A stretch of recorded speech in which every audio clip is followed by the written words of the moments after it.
Hi everyone! So it's me, your Danielle. So for today's video ay, samahan niyo ako dahil maia-unbox na naman tayo mga day! At dahil nga nabudol ako sa isang TikTok shop, ayan, kaya naman i-share ko sa inyo kung ano nga ba yung nabudol sa akin. Ay mali, ako ang nabudol. So ito na yun guys, ayan. Ayan, open na natin siya. Excited na ako dito mga miying. Ayun. Oopsie, ayan. Okay. So ayan guys, open ko na siya. Yan. For the budol talaga ako nung CEO nito.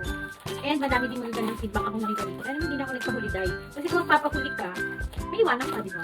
Ganun lang yun eh. Kaya hanggat kaya, hanggat meron, go na, push na kasi good investment din naman to. Kasi para din naman to sa mga katawan at balat ko dito. Wait lang, hindi na magbuka. So ayan guys, ayan, nabuksan ko na siya. So meron tayong Shine Gluta Berry Bleaching Soap. Ayan, so ayan. Tapos, meron din siyang pa-freebies. Ayan, may pa-freebies si Madam. Ayan, meron din ito. At ito yung pinakang nabudol ko. Ayan, yung Roselyn Skin Care. Ayan, Shine Premium Rejuvenating Scent. Ayan. So, dahil natapos na ako sa isang rejuv ko, kaya naman nag-try na ako nito. Ayan, so ito yung in-order ko guys. And may pa-freebies sila. O, diba? Kaya ako sa'yo guys, i-check out nyo na to.